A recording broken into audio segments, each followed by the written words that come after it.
Hello again. As promised, here we are with Jürgen Doering. I'll start with a question, and maybe later we can have some questions from the public.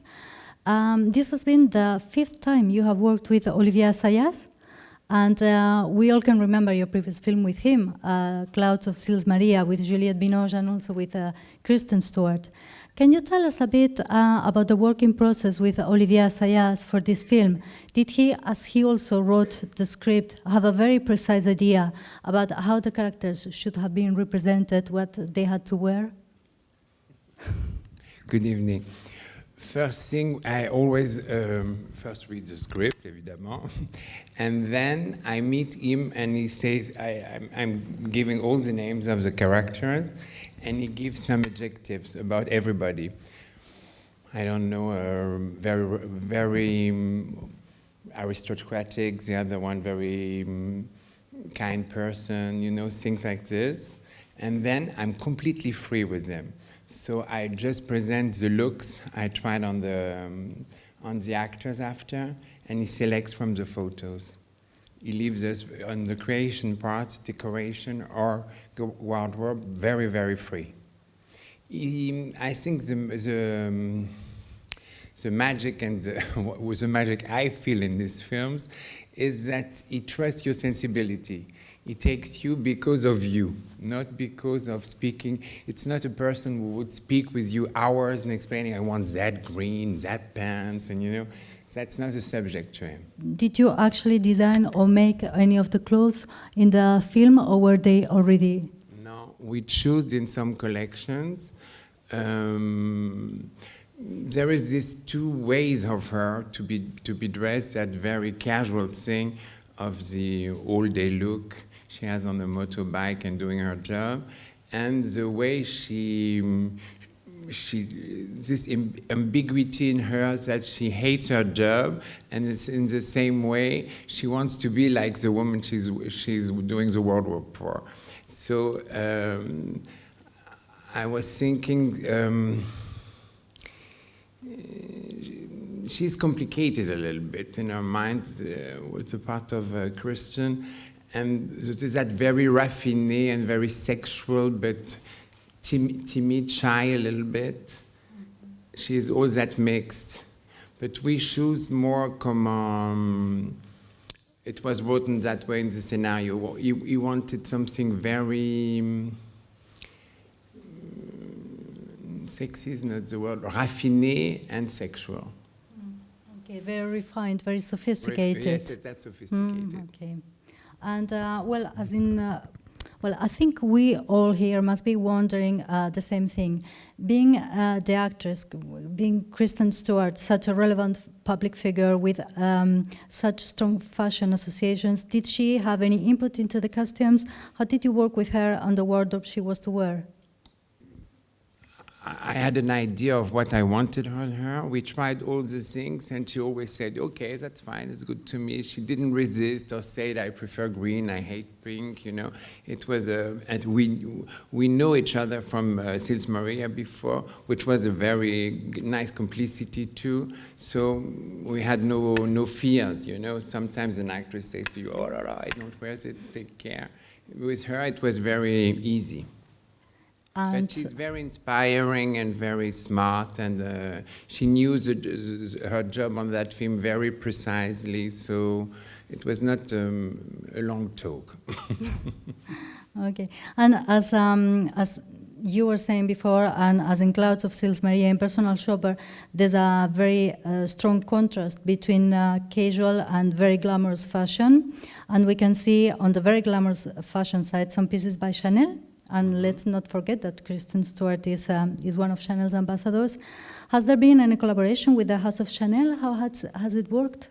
Yes, the collaboration with Chanel begins on Sils Maria before. And Chanel was also giving some money for the film, not that much, but a little bit. And Chanel was just having her coming for shows like other stars. And from beginning with Sils Maria, they understood Olivier, her, everything could be something for them too. So they took her for the publicity, eyewear publicity after and everything, and makeup. So everything was growing from that. Okay. And in terms of the film, no, and the Chanel costumes in the film, so what do you think Chanel represents in terms of fashion nowadays? Or how do you think is the woman wearing Chanel? What do I think about Chanel? No, but, Yes. what do you film. think it represents in the film? That couture way, that strength of a line, of a rich material, something very, it's the opposite of where the clothes are going today, because we're used today to wear poor materials, poor colors and everything, and here it's bright, the embroideries are very strong, and just having that long dress like this, it makes her very strong, very, very designed, very shaped. It makes the contrast very big between the Kristen Stewart you see in jeans and suddenly with that magic way of being dressed, which is not so. It's very cinematographic too, because in life you're not often seeing people like this. I think it must be quite heavy as well, the metallic dress. Yes, very heavy dress. Okay, and there's a dark and cold atmosphere in the film. Did you work with a cinematographer to achieve this that coldness? Was there a particular choice of colors and light that must have, of course, influenced the way you worked with the costumes? Again, we didn't really spoke about this, but when I saw the film, I understood I was giving more life when she's acting her job and everything. She has green, she has yellow, she has, in points, I'm not completely yellow like a clown, but she's a girl in active life, and you see this color giving that impression. And the fantastic on Phantasma girl is more white, silver, black, you know, that transparent dress. SM look is black, the other one is with a black coat and silver dress. This is more abstract. And let's go to the very beginning. How did you become a costume designer? Did you study costume design, art, fashion, or no, did it just happen? I was obsessed all my childhood of fashion, and then I did a fashion school in Paris, and then I began working for Karl Lagerfeld Okay. again, and Guy Laroche. After 3 years, I went to Guy Laroche, and after 5 years at Guy Laroche, 10 years at Saint Laurent. And when Mr. Saint Laurent died, a girlfriend of mine asked me to come and work on Demon Lover, the film of Olivier Assayas. And that's where I met Olivier. And I liked his world, his sensibility and everything, so it was a good connection, and we did all the films after that. And many other films from other people. And do we have any question from the audience? Many things also for TV, because I like the series, which are, I think, modern. A lot of nice directors are working for the TV now too. 2 years ago, about Stefan Zweig, from a German director. And I discovered the Germans, the historical films like this, period looks, and I think it's very interesting too. It's another work in a way. And but it's, when you have this aesthetic look in your head and looking for beauty, it's nice to work on that. The research. Yes. Because you learn a lot of things about a new story, and we connect to everybody, to decor, to technical things, and we really create at that moment. After the filming is heavier. Yes, suddenly it becomes reality. but it's not such a light work to do the filming.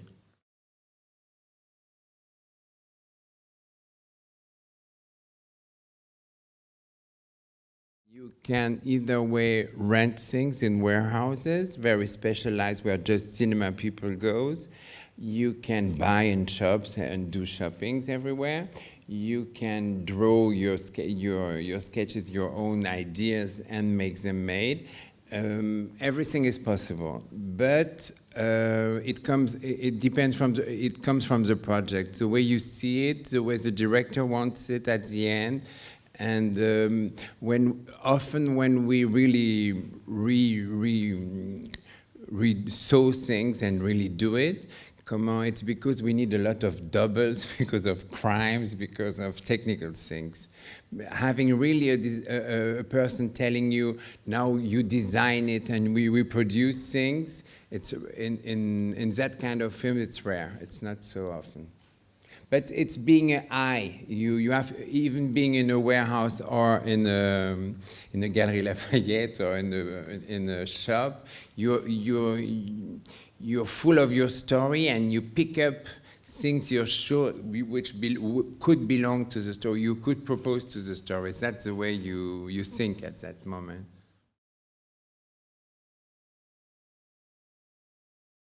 Oh yes. Me, maybe other people doing the same jobs are processing another way, but when I read the script like this, I want to have it on paper, because I immediately write, that's a red dress, this is short, this is pants, she should have a coat, you know? Because you have images, though.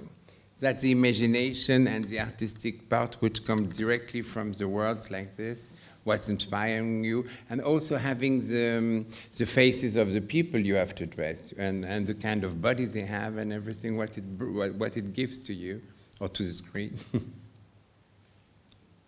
You're welcome. And often, still to that question, you see colors. I do see colors. It's sometimes you feel one person or one feeling being more yellow, more greenish, more, you know.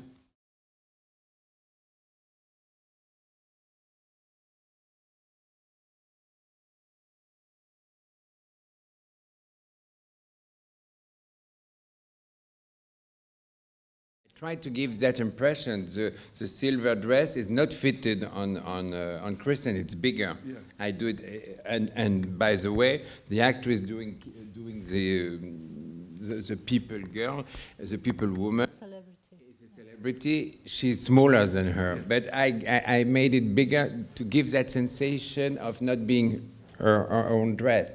But yes, it's just all the thing to give that sensation that she tries to be someone else and not really being also something uncomfortable, you know, because she is not knowing really if she's doing right, but she still has the envy to do it, and she thinks it's she hates the woman, she hates the job, and when she comes in that desire moment, she wants to be her. So for her, it's really not comfortable. So I wanted to give all these dresses this sensation of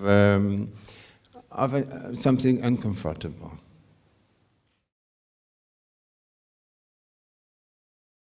You know, somebody doing the dress does the clothes. Somebody doing the hair is doing the hair, and it's.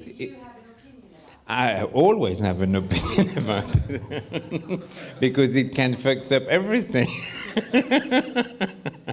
Wrong hair, the door is the clothes is dead, and come on, and with the makeup it's the same thing.